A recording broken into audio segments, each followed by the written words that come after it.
Hey everybody, thank you so much for coming and being a part of our journey. This has been really humbling, and I think Alex and I just wanted to record just a quick sit-down video to describe to you the night before the IVF transfer, what we're thinking, what we're feeling, the emotions we're going through, and just in a few minutes, just kind of give you guys like what to expect when you guys are going through something like this. This is our third IVF transfer. The first two did not work. The first was just a 0 positive test, and then the second one was we actually had some high beta levels, and so we potentially had a miscarriage, and they kind of deemed it in the process of a chemical pregnancy. And so I just wanted to give you guys the opportunity for you to see my respect and my love and my adoration for Alex.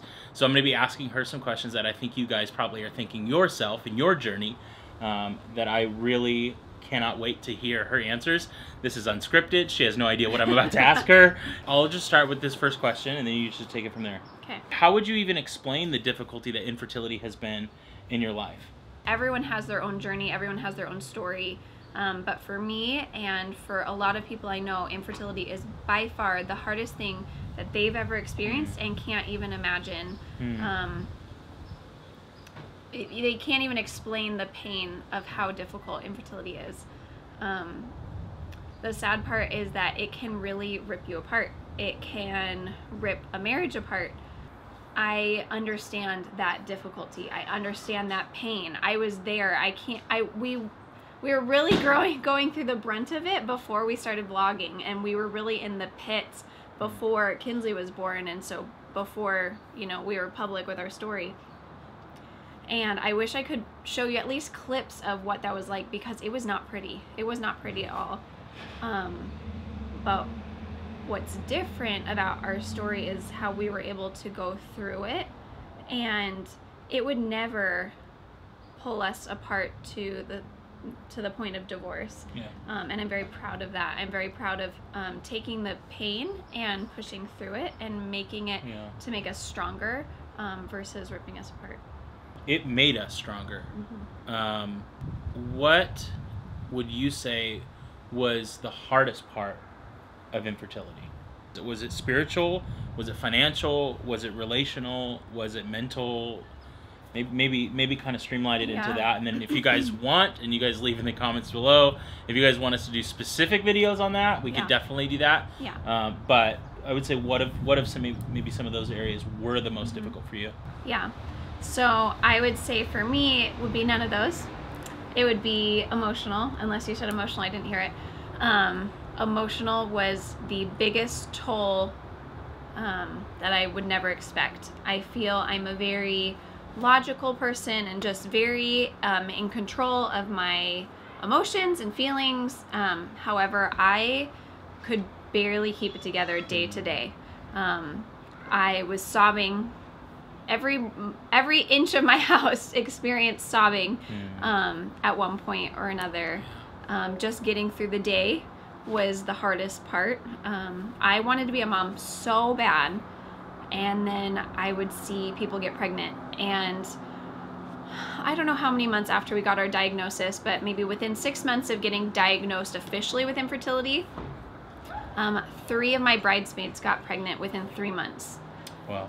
And just that feeling of, this isn't fair. Like, I want to be pregnant. I want to have a baby. And I just didn't understand, why couldn't this happen for us? I felt like, but I want it more than anybody, which is like that feeling of like, that's not a fair statement, but it felt like it at the time. I just was like, I can't even describe like how much I want it. So then it led into a spiritual issue for me of feeling like, God, why? Like, why is this not happening for me? Like, this should be easy. Like, this is just what you do. Like, and I asked a lot of why, until I kind of learned to ask, what do you want me to learn from this? That was a big learning curve. So we can address that in a different video. But like, so you went, Alex, from like this frustration, this emotional pain and feeling isolated and almost feeling alone because 100% everyone alone. around you was getting pregnant. And no one that I knew had even come close to experience infertility. You know, some people would say, oh, I know how you're feeling. It took me 7 months to get pregnant. And here I am, you know, a year and a half in, feeling like I would have dreamed to get pregnant after 7 months. But, yeah. Would you say that there is a difference between your maturity then and your maturity now? Oh my gosh. Okay. When people say, oh, I wouldn't change it for the world because, you know, now we have our girls, you know, that's one thing. Or I wouldn't change it for the world because I'm a better person. It stunk. It was really awful. And I would say, you know, deep down, no, I wish that we didn't have to go through it. Yeah.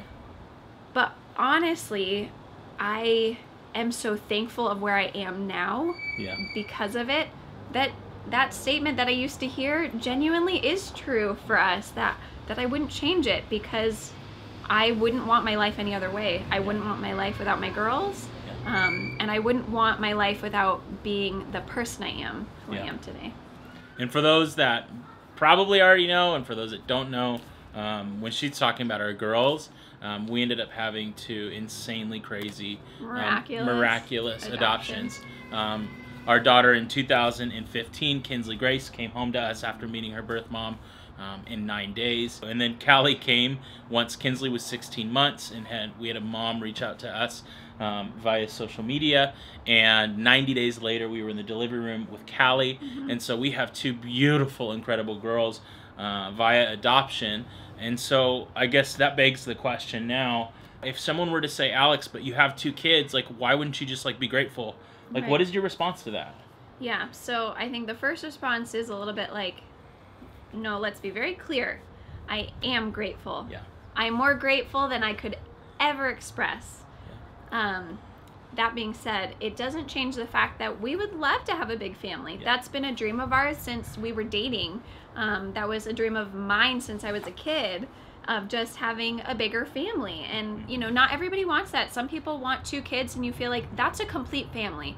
A family of 4 with the 2 kids and 2 parents, that's a complete family. That's awesome. Like, if that's what you consider to be your family, that's awesome. But for us, it's a little bit different. Would you say that your desire to, like, have more kids is a selfish desire? I say that, like, jokingly because, like, we do get those comments, like, how selfish of you for wanting more kids. Sure. Yeah, I think every child added to the family, I think they would be happy that they were here and that they were part of this world and that they got to experience life and hopefully enjoy an upbringing with a really fun family, in my better opinion. But yeah, you know, it's not for everybody to have more than 2 kids, but for us it is. Kind of take me, Alex, in this journey from, you went from infertility to Kinsley's adoption to then Callie's adoption. In the midst of restarting infertility treatments, Callie was just kind of placed in our laps. And so we were like, you know what? Infertility treatments can hold. Callie, let's do this. And now where are we at today? And, like, how did we get here? Yes, quick summary. We were in the middle of our IVF treatments when we got contacted with Callie's birth mom. You have to go inside, go see Grandma. Yes, sweetie, it's too cold out here. I want mommy. No, mommy. Okay, run and jump in mommy's arms. Okay, you guys can come say hi really quick. Can you say hi to everybody? Hi. Well, Kinsley just joined in, so I guess that's perfect timing. So we were in the middle of our infertility treatment when we got matched with Callie's birth mom, and so we decided to put infertility treatments on hold. We just felt like, God, you are opening a door and allowing us to grow our family this way, and we are not going to say no. We feel like, we've always said this, if adoption, like, if a big door swung open and screamed adoption, I can't say we would never say no, but often we feel like we wouldn't say no. Like, we just want to love on the different children that God has for us, and if that's through adoption, if that's through fertility. So now that Callie is older, we have jumped back into IVF. Go see Grammy. Okay, and close the door. Okay. So when we did our IVF egg retrieval, we ended up with 6 embryos. We have transferred 2, so we have 4 left. And for us, each one of those embryos are a life, and we are going to give each one of them a chance. And so we are transferring each embryo one at a time. So tomorrow we will be transferring our 3rd. Is it crazy embryo. that it's tomorrow? It's crazy. Does it feel like? No, I don't. I'm not thinking about it. But I think that that's a good thing. I feel no stress about it. That's great. I just need to make sure we figure out a way not to have stress after the fact too. But. So we've kind of set up the house and set up our minds and our hearts for this whole transfer this week, and so you guys in the coming videos, you guys are going to get to see what it's like to be at the live IVF transfer and like what that's like. And I mean, honestly, Alex, like you are the reason that we actually started vlogging in the first place. Like, how did you get to the place that you wanted to be so public with this private conversation of infertility? Sure. Because we had no one in our lives that had gone through infertility, I went to YouTube, and the couple that I found was Ellie and Jared, and they, struggled with infertility. Very different story than ours, but it felt like a comfort knowing that I wasn't alone. Someone else that was young struggled with infertility. There's very young couples that are struggling with infertility, and it's not talked about, and it's very hush-hush, and no one knows, and it's just, I didn't know anybody. And so I told Philip, I thought, they shared their story and it really helped me. And our story's different, and each of your stories are different. And so I felt like, let's try to share our story and see if we can help just at least one person. Were you surprised that people said, Alex, I look up to you and thank you for putting these videos out, and Alex, you are a role model to me? What's that like, and what do you like? Is there a responsibility there? And there probably should be. I think I don't think of it that way. I'm just like so humbled and thankful for each person I can connect with, and share that you're not alone, and I've been there, and your story might be different, but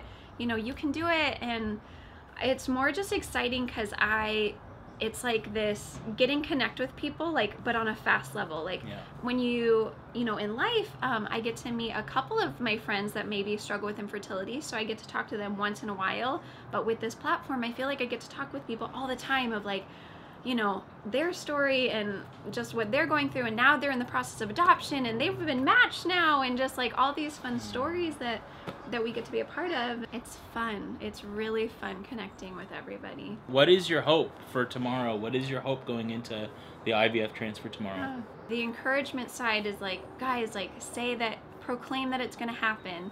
But to be honest, like for me, that's my struggle right now, is proclaiming that this is going to work this time.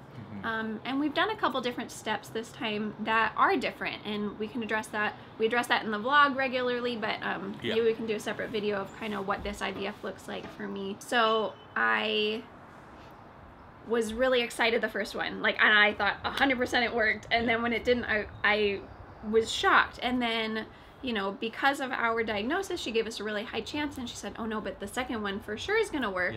And when it didn't, because we didn't know I had this underlying clotting disorder, I was just like, see, I told you, it's never gonna work. Like, it's never worked before, so it's never gonna work now. But that's just not the attitude to go in it with. Yeah, how do you fight that? That it's logical, you're hard. A nurse, you're super type A. Yeah, see, it hasn't happened, so why would it happen now? How do you fight that? And how do you find the courage to even publicly say, guys, I believe it's going to work, and let's do this? And I think that's the emotional issue, not just for us going into our 3rd IVF because the other 2 failed. Like, this is the emotion that people feel when you guys are going through infertility. When we were going through infertility, those first couple years, let me say, maybe this isn't a true fact, but I feel like in the most cases, those first couple of years are the hardest because you don't have any coping skills yet. Totally. But I feel like that's what it felt like those first couple of years. This is hopeless. It's never worked before. It's not going to work now. And I get so many messages from you guys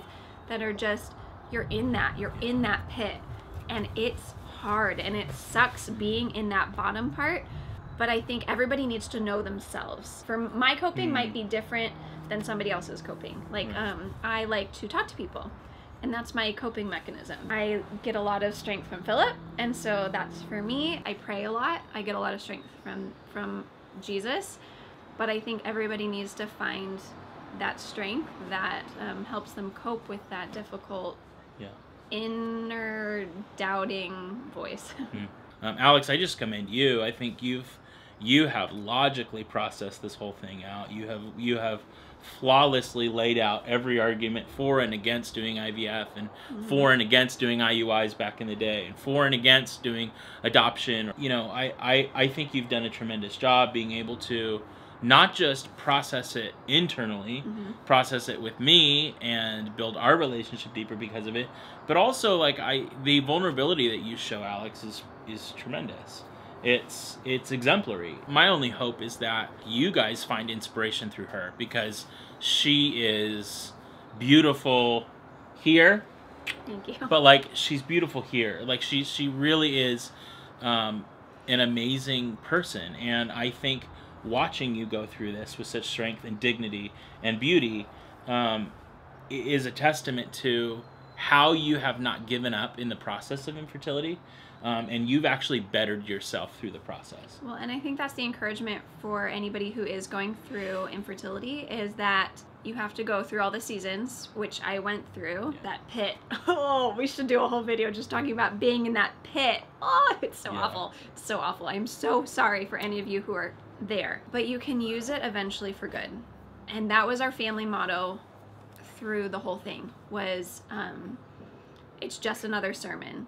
So for us, you know, in the ministry world, like, that made sense to us, but you know, people hear that and think, what, you have to get up and have a speech in front of people, like giving a sermon? No. What we meant by giving a sermon, that just meant like you were able to communicate and talk to another person, another human being, and say, you know, this is what I went through. Like, I hear you. Like, let me listen to your story, and just being able to pretty much use that pain for good. It's just another story. It's just another story. It's just another pain. You know, it was something we were going to use. So every time we had a hard day, it was, you know, we're going to use this, and we're going to use it for good. And that's what we're doing. It feels like we're doing. And so just an encouragement for you guys, like, you can do that too. If you're in the grieving process, like, that's going to take some time. But when you kind of get a little bit more of that glimmer, like, that's the season when you can pour it back into others.